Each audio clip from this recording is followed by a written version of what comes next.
Tonight on CTV News at 6. There's just so much water. The municipality of French River declares a state of emergency.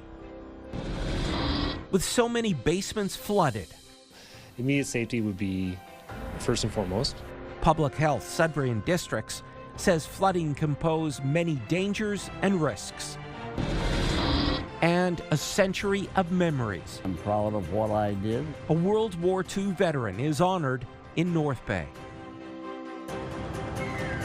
CTV News at 6 with Tony Ryma and Rick Wyman with weather.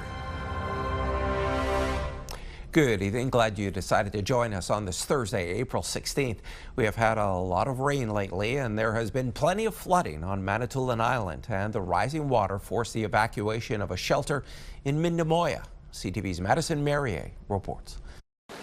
The creek that runs along Wags Road Trail travels underneath Forest Road. However, with the accumulation of rain and snowmelt, it has taken over the road and Manitoulin family resources. We had to evacuate because of extreme flooding, and we had approximately 5 women and children in shelter with us at the time, and so everybody has been safely evacuated. The impact extends beyond the shelter, with many residents in central Manitoulin experiencing flooding in basements and city streets. Our community municipal staff have just been working around the clock, and volunteers are coming out of the woodwork and doing whatever was needed. People were reaching out immediately. What can we do to help? How can we help? We want to help. And so we are incredibly grateful for that. And our staff has been outstanding and have totally stepped up and have done an incredible job ensuring everybody's safety and that we continue to serve the community. The shelter shares a space with the Manitoulin Family Center Food Bank, which has also been temporarily closed along with the road. But Hill says they'll be back supporting the community tomorrow in an alternate location. We are all offering emergency food hampers in front of the municipal building here in Mindemoya during our same food bank hours. So we will be having emergency food hampers for the community tomorrow from 10 to 2 p.m. It's always good to see people working together and a common cause and everybody working towards a common end, and I think it's been great. We've got a fantastic crew here, and everybody's doing their bit, and we will, like I say, we will get through it. It is unclear when the water will dry up, but people are hoping to get to repairs and return to normalcy as soon as the weather permits. Madison Merrier, CTV News, Mindemoya. And repairs have begun to Sunside Estate Road in Assiganac Township on the eastern side of Manitoulin. The hill had crumbled away due to the sheer volume of water. A municipal staffer on site told CTV News they hope to have it back to normal by Friday. 8 properties are on the other side. The township says it's been checking on everyone living along the road to ensure they have necessities while the repairs are being made. Manitoulin's iconic Bridal Veil Falls is closed until further notice. The iconic spot and Kagawang River are in Billings Township, which is also under a state of emergency. Its mayor telling CTV News the area is too dangerous given that it's smelt season. He's asking people to stay away this year because he's concerned for people's safety.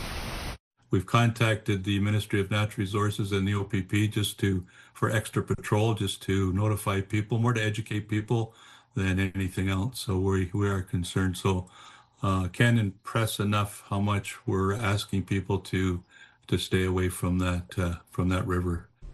Barker says public works crews have been busy repairing some of the washed out roads. They've been in touch with those residents they know to have had their access roads washed away. Residents in French River impacted by flooding are cleaning up and working to secure their property. The municipality remains under a state of emergency. We get more from CTV's Angela Gemmell. Cut out of it. Dan Gauthier explains the contraption he created to help save his back as he works to fill hundreds of sandbags.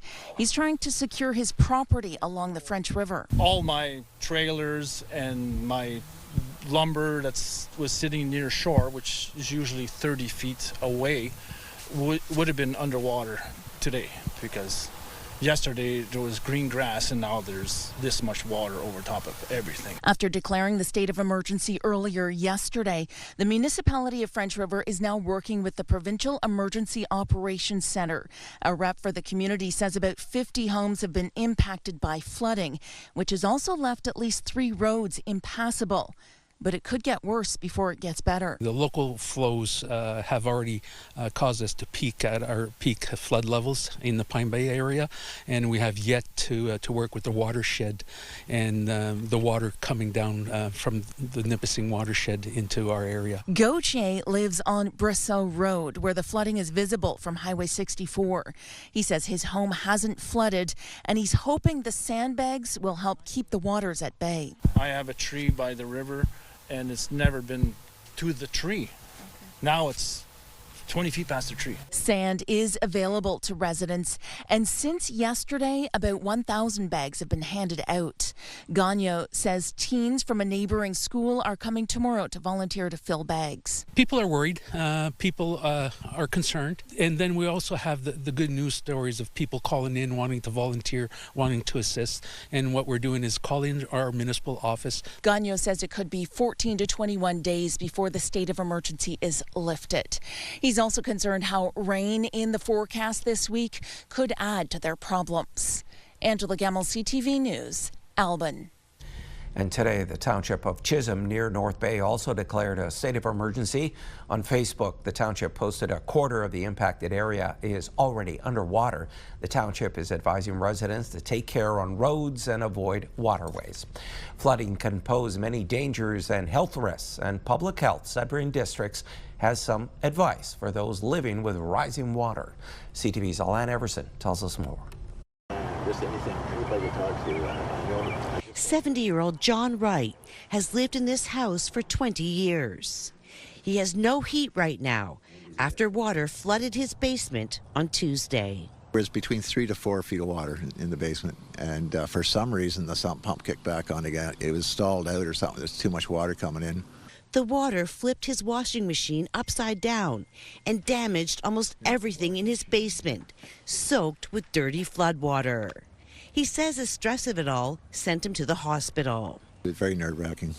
Public Health Sudbury Districts is urging people to be aware of the hazards posed by flooding. Flooding in basements can affect your appliances, such as furnaces, your electrical panels, freezers, things like that. So immediate safety would be first and foremost.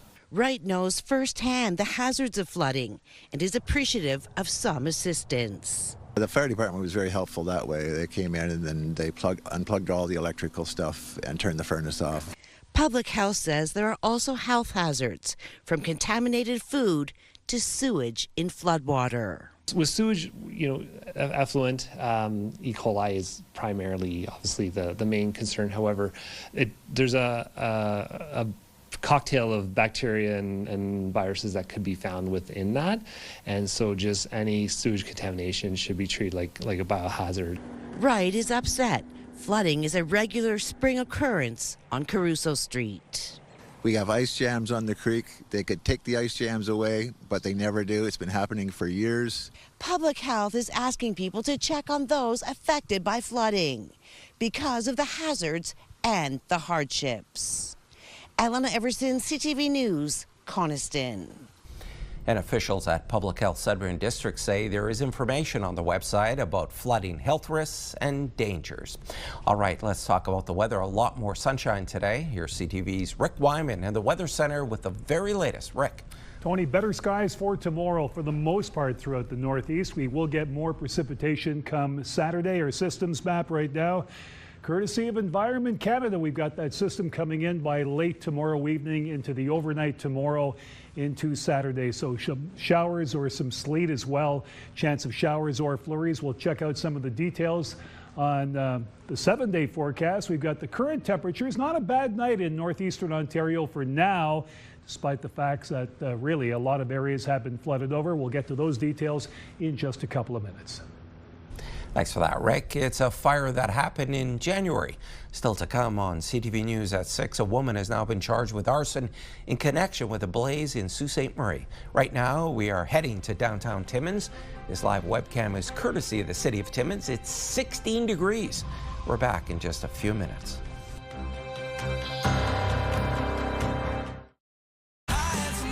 Pure Country 91.7.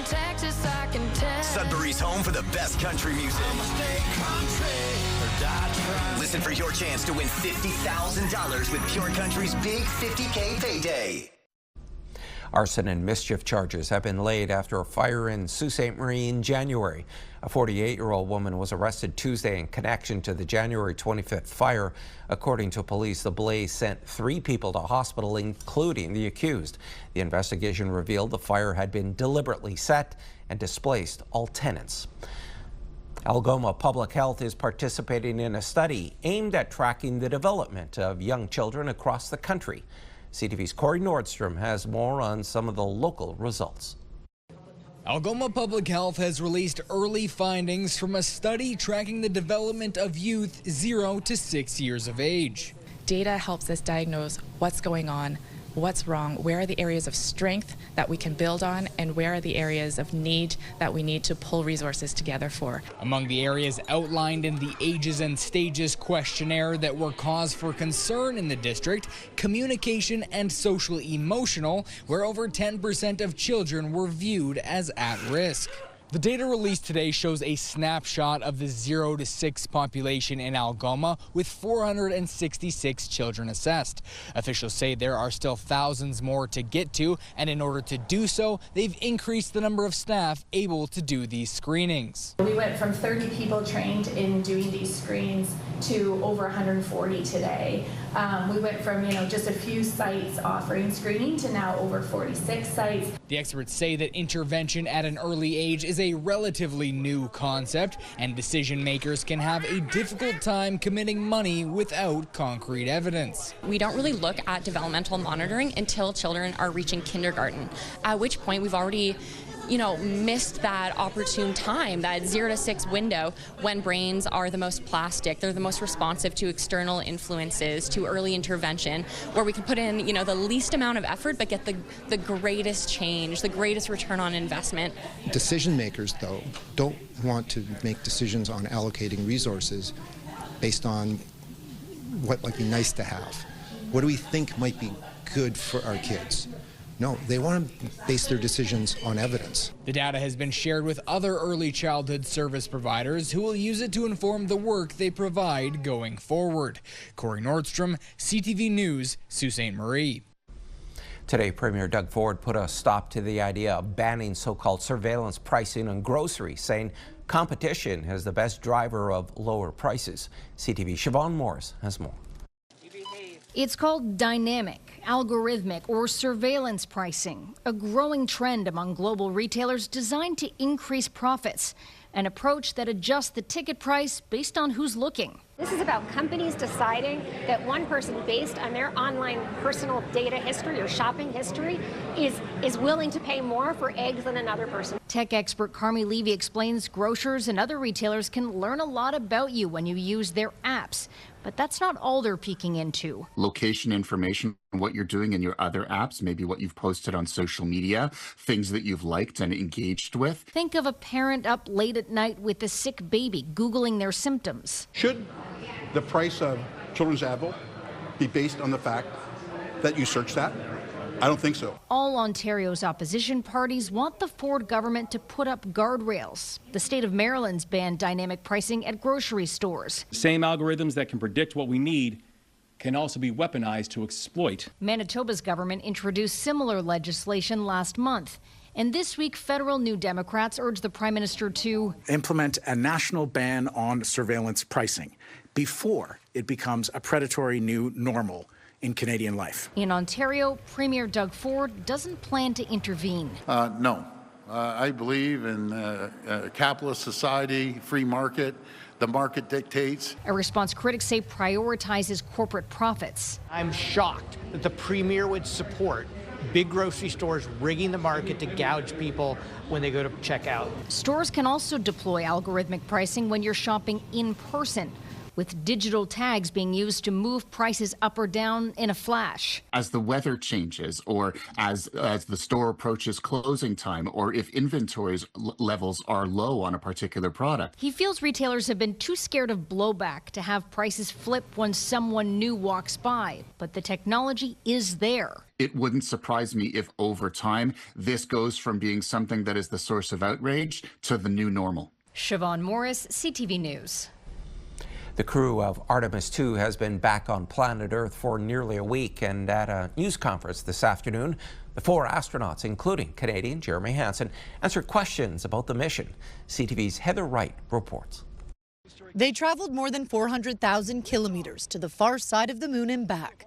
Commander Reid Wiseman says the crew launched as friends and returned as best friends. We are bonded forever. I mean, that's the closest 4 humans can be and not be a family. For 10 days, the Artemis II crew captured the hearts and imagination of the world, going further and faster into space than any human has gone, and seeing the moon and the world from brand new perspectives.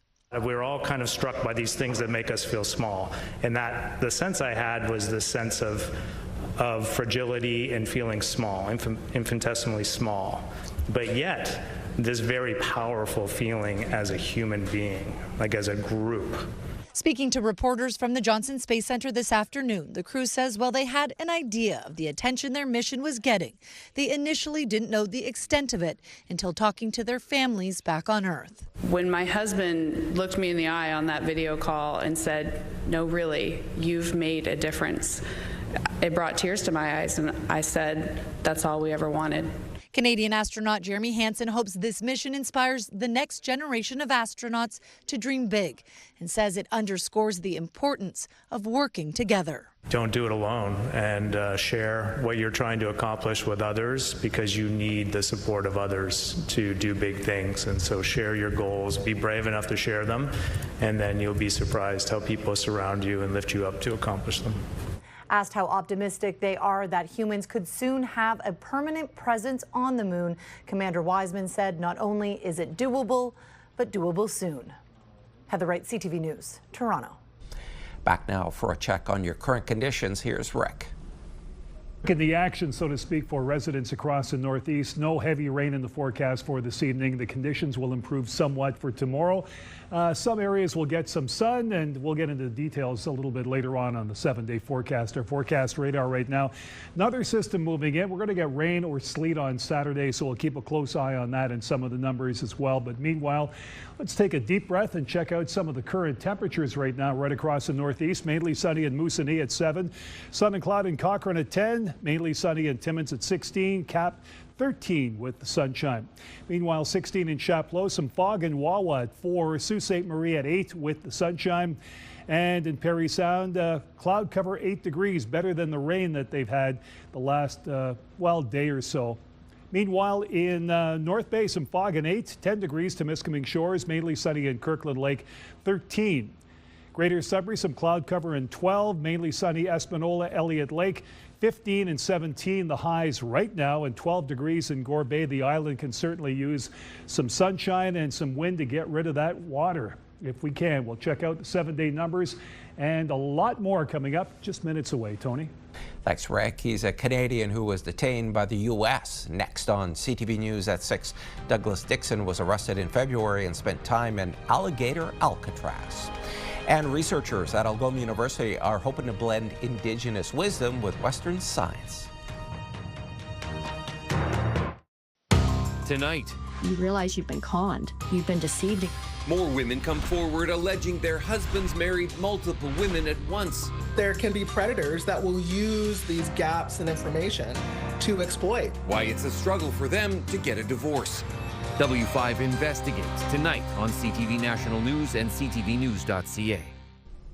An update to a CTV News exclusive, and the Canadian man who experienced firsthand the harshness of a Florida ICE detention center. Douglas Dixon is now on his way to his new home in Montreal after being deported for tax evasion.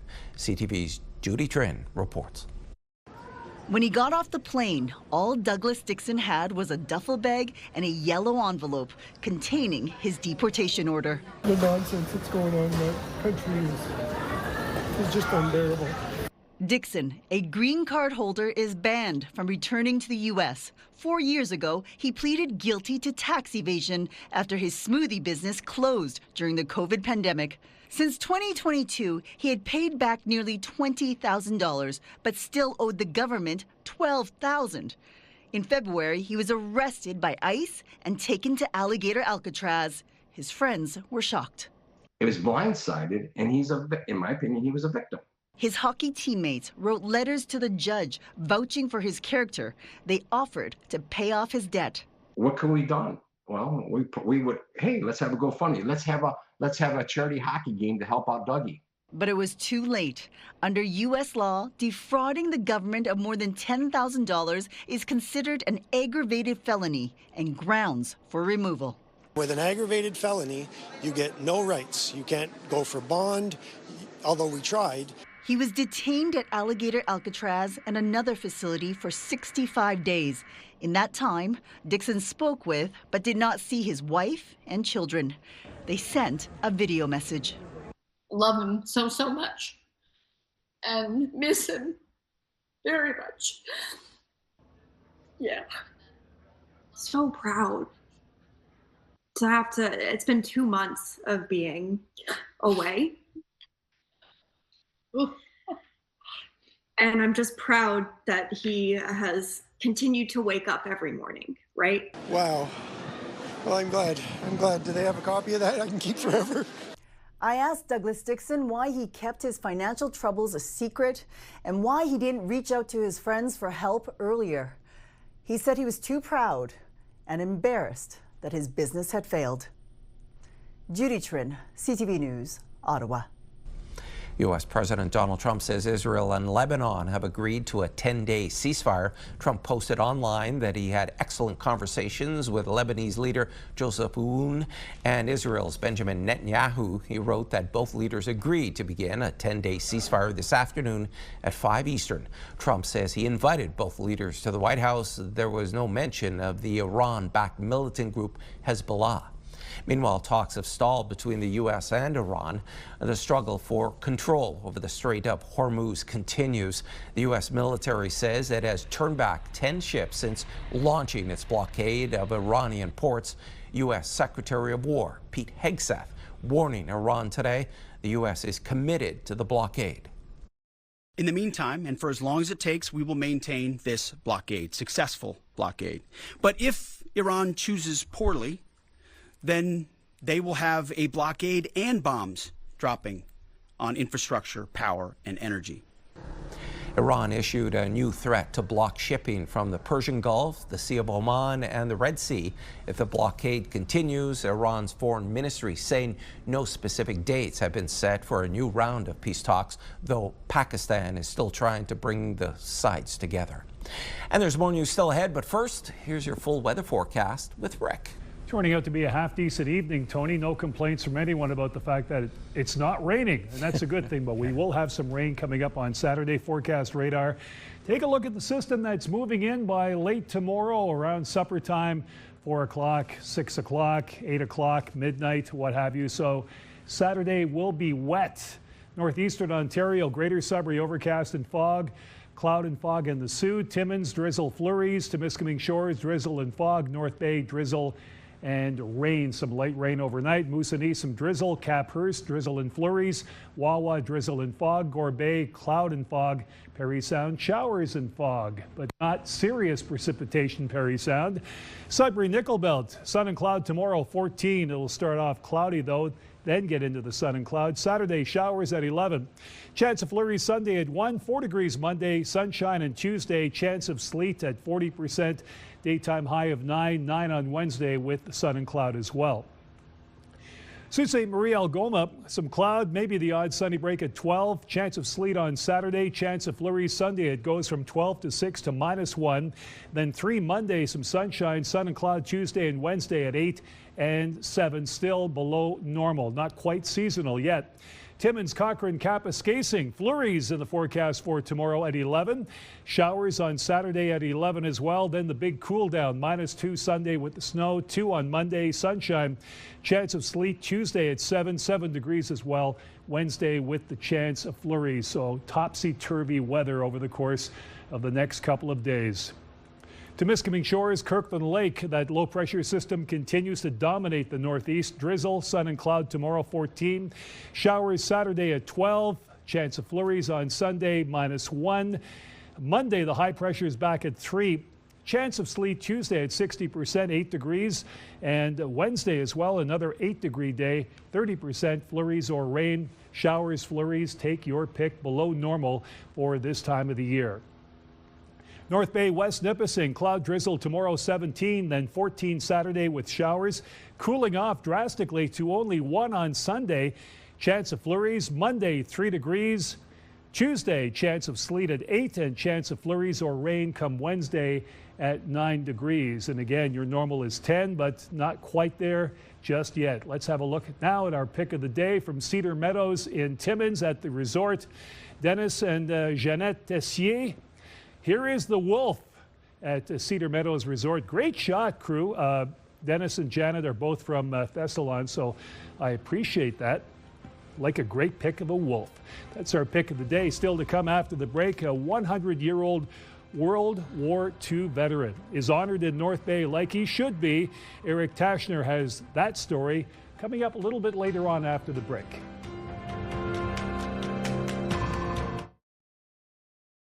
Researchers at Algoma University and Sault Ste. Marie have published an article in a leading scientific journal. It's called Braiding Knowledge Systems, Integrating Indigenous Wisdom and Sustainable Research for a Regenerative Future. To boil that down for us, let's bring in one of the corresponding authors, Jody Lynn Rebick. She joins us from Sault Ste. Marie. Hi there, Jody. Hi, Tony. Great to be here. Thanks for your time. Why collaborate on this research? Why was it important?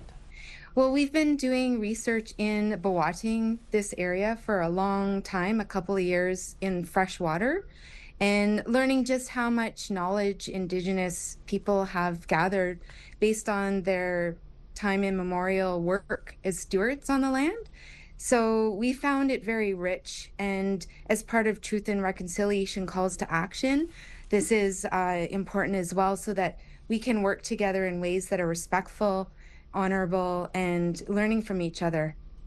And how do you define a regenerative future, and how does that differ from sustainability?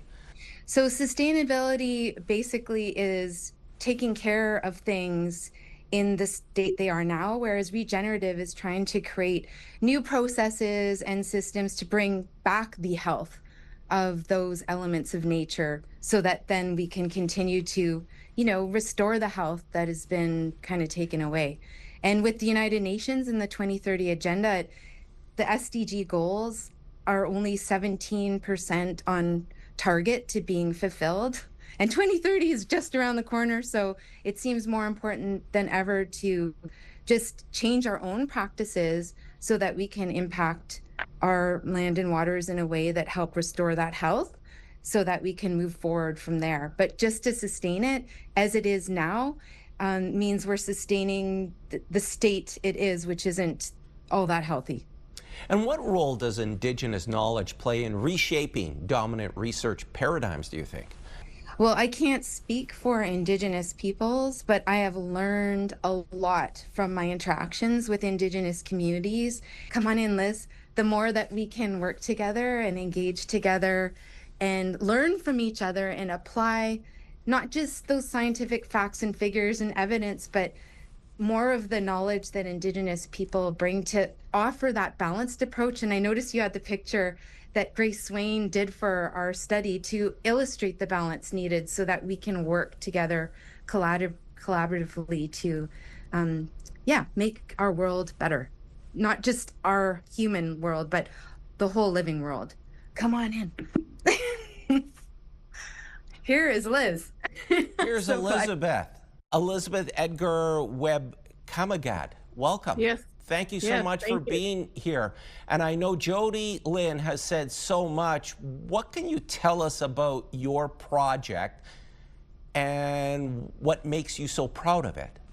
I think probably the most important part is being called to the table in the beginning, and the importance of the establishment of relationships, the importance of including an Anishinaabe voice in something so special, and then giving the opportunity for lessons and teachings around the beautiful teaching that I've been blessed to receive, Niko Kapajagan, which is the opportunity for us to understand the connection of the string that connects us, past, present, and future. Thanks so much for your time, Elizabeth and Jody Lynn. Continued success. Meet wet. Really appreciate it. Thanks. They joined us from Sault Ste. Marie, and to read more on the groundbreaking study, go to algomau.ca. Tomorrow is World Hemophilia Day, and for a 9-year-old Sudbury athlete, the diagnosis no longer means staying on the sidelines. CTV's Amanda Hicks has the story. Go, Eagle! 9-year-old Easton Velsich doesn't spend much time sitting still. I like playing hockey, riding dirt bikes, skateboarding, scootering, biking, and a lot of other things. It's a reality his family once thought impossible. Easton was born with severe hemophilia A, a genetic disorder that prevents blood from clotting, where a minor bump or bruise could become a medical emergency. Watching my dad grow up with it, although I saw how much he struggled with managing his hemophilia himself, so I figured it'd be the same for Easton. How he'd be treated differently. Would he be able to go to daycare? Would he be able to do all these things kids do with no issues? Historically, red light sports like hockey were strictly off limits, but treatment has evolved. Easton lives a largely typical life, requiring a single injection every 2 weeks. I didn't think hemophilia would come this far with the treatment, and I'm really playing only the more dangerous sports now. There's always a helmet, there's always elbow protection, no matter what he does. And personally, I don't think he's really missed out on much. Health Sciences North's hemophilia program provides lifelong care for families across Northeastern Ontario. The program's clinical lead says in the last decade, the outlook for patients has completely changed. There's been huge advancements. People were not able to, they would be in hospital for days when they had a bleed into their joints. And now we have prophylactic treatment where they can play sports, they can do the things that regular kids can do, and adults as well. Sudbury's water tower will be lit in red tomorrow night for World Hemophilia Day. It's a mark of how far treatments have come. Advancements, Velsich says, has allowed her son to live a life without limits. Amanda Hicks, CTV News, Sudbury. Well, a chargeback is when you make a purchase on a credit card and then later dispute it because you didn't receive the item or it was not to your satisfaction. While some chargebacks are legitimate, they're also being used by criminals to get merchandise for free. CTV's Pat Foran has details. Lemon and Lavender is located in Bloor West Village and is a shop that sells adult gifts, toys and books for children, and greeting cards. What are these things? They're very cute. Yeah, so they're Jellycat. They are the #1 plush toy in the world. Owner Christina Kodiatis says it was almost Christmas, a busy time for her store, when someone called in to order larger versions of the plush toy. It was an elderly British woman that said she needed to purchase some gifts for her grandchildren to go back to the UK. The first order was for just over $2,100, and she paid with a credit card over the phone. When she purchased them, she said a driver was going to come pick them up. We didn't think twice about it. We wrapped it up nicely for her. We met the driver at the door. We handed him the items, and that was the end of it. Days later, the same person called back and made another order for almost $1,800. Everything seemed fine, but the following month, the credit card company issued a chargeback saying the credit card that was used was stolen. Corner Card told CTV News, our customer has no connection to Canada and confirmed he did not carry out the transactions in question. The transaction is fraudulent, which is why chargeback proceedings were initiated. Kodiatis is now owed almost $4,000. We are not dealing with the person on the other end of the card. We're dealing with an unknown figure of who placed the order. With chargeback fraud, retailers lose the purchase amount, the merchandise itself, they must pay shipping fees, they're penalized by the payment processor, and waste time fighting fraud. When Cody Addis posted what happened on social media, other businesses said the same thing happened to them. This seems to be an ongoing, continuous scam using the same format, an elderly British woman calling and buying for her grandchildren. The store now redirects callers to their website for purchases and says the scam is a warning for others. There's no protection for the business. There's just nothing to help us with, and that this can happen again. And that really worries me. Pat Foran, CTV News. They fought well, still ahead on CTV News at 6. The playoff run for the North Bay Battalion came to an end last night at the hands of the Brantford Bulldogs.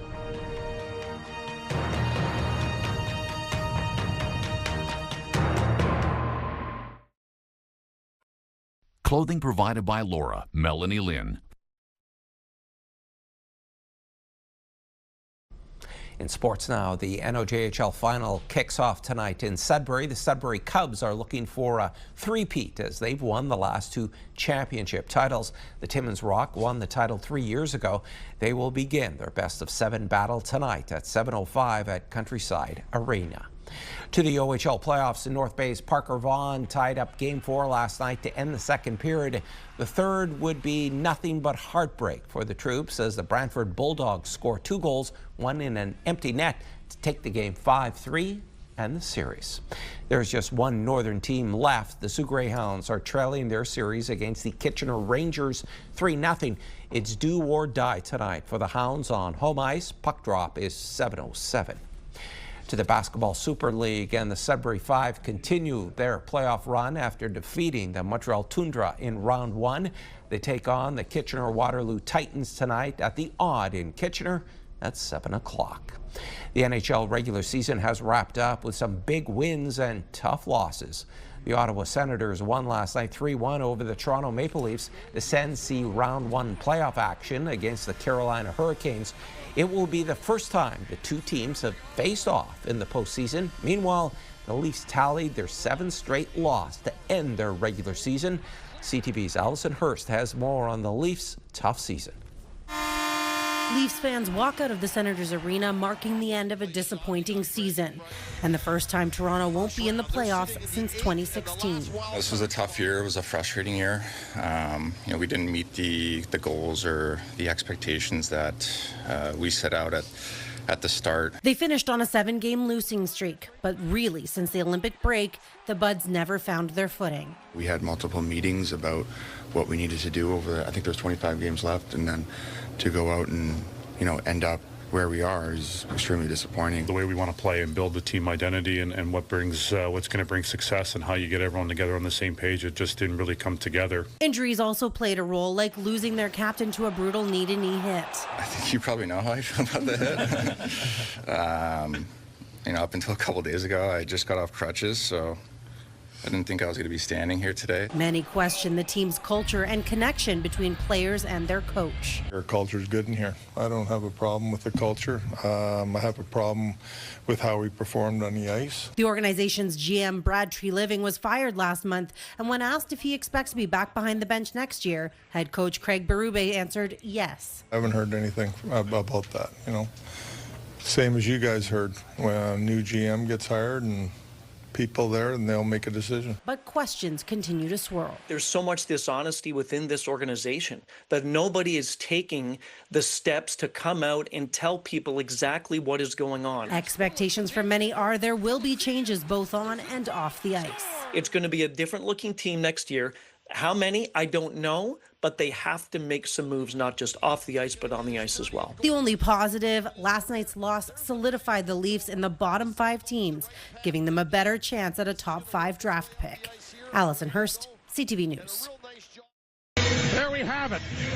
44 years, 3,834 games, and it comes to an end for me. And I'm going to have to read this again as I did the other night because I know I can't do this off the cuff. But it has been and always will be my dream job as voice of the Toronto Maple Leafs. And longtime radio announcer Joe Bowen of Sudbury signed off for the last time following last night's game. Bowen thanked all the great players he was able to call over the years, as well as his colleagues. He served as the voice of the Leafs since 1982. The Montreal Canadiens are also headed to the postseason, and playoff fever is taking over Montreal's Metro. Prochaine station, Mont-Royal. Prochaine station, Lucien de l'Allier. Prochaine station, Edouard Montpetit. Prochaine station, P9. Some stations are being announced by members of the Habs. It started today and will last throughout the Canadiens' playoff run. Habs players will be calling out approaching Metro stops. The messages can be heard on lines headed to the Bell Centre, whether there is a game on or not. Live Nation and Ticketmaster are in hot water after a court decision in the U.S. David Daniel has the latest in tonight's Hollywood Report. A jury has found Live Nation and Ticketmaster operate as an illegal monopoly. The Justice Department and 39 state attorneys general had sued Live Nation, claiming it and its subsidiary Ticketmaster controlled virtually every aspect of the live music ecosystem. A second trial will determine whether to grant the state's request to break up the company or make other structural changes. I grew up living below the poverty line. I just felt so inferior to everyone. Those things drove him to search for an outlet. Basketball became that outlet. And it was an eye-opener. Two new documentaries take unique athletes beyond the headlines. Jerry West, The Logo, includes the final interviews with the late basketball star, who was inducted into the Sports Hall of Fame as an Olympic player, a pro player, and a general manager, and is widely believed to be the model for the NBA logo. The film is now streaming on Prime Video. O seu brincar vai nos ajudar a ganhar uma Copa do Mundo. Era o momento dele. Foi algo diferente, algo que fez encantar o mundo. Meanwhile, Ronaldinho, the one and only, profiles one of the greatest soccer players of all time, from his awards and championships at every level to his free-spirited lifestyle to his legal troubles. The documentary is now streaming on Netflix. In Hollywood, I'm David Daniel.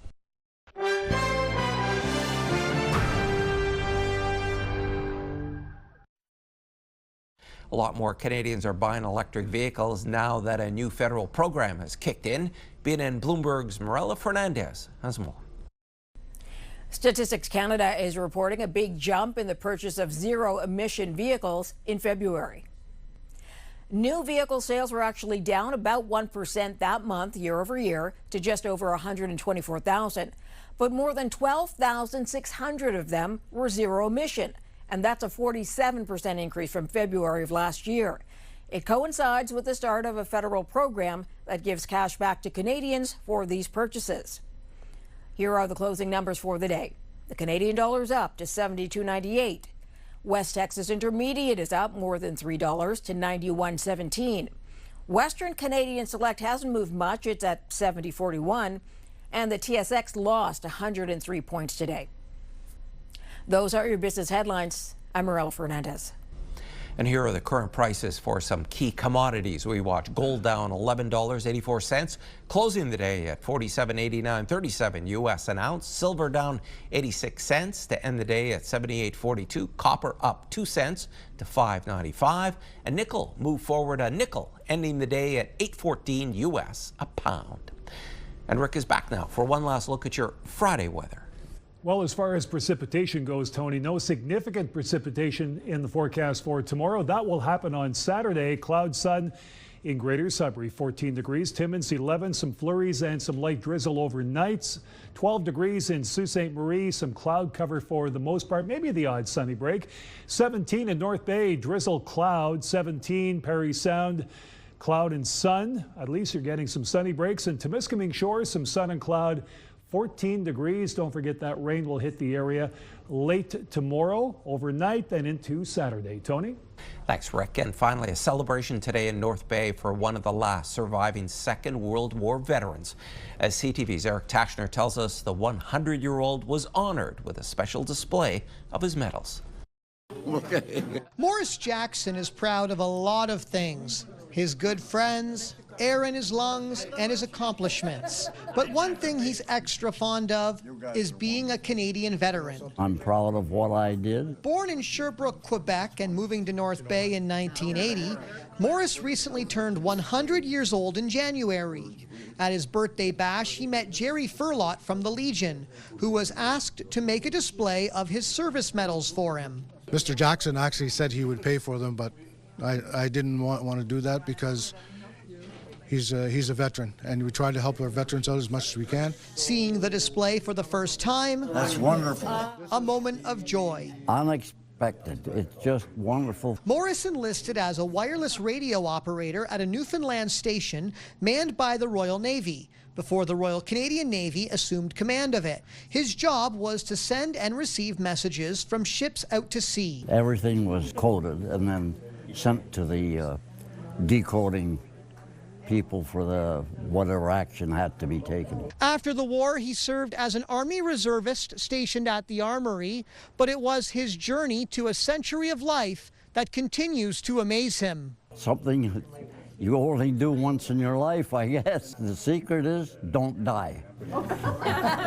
Morris had the chance to celebrate the special day with his close friends. You couldn't meet a finer gentleman if you tried. He's always got a smile on his face. He's a great guy. We have laughs, joking around, and we was always talking about the sports. His message to the next generation: find ways to serve your country. I would encourage other young people to do the same thing. A life well lived. I have no regrets. For this jubilant senior, Eric Tashner, CTV News, North Bay. And congratulations to Morris. And folks, thanks for watching CTV News at 6. I'm Tony Ryma. More news comes your way at 11:30 with Ian Campbell. Good night.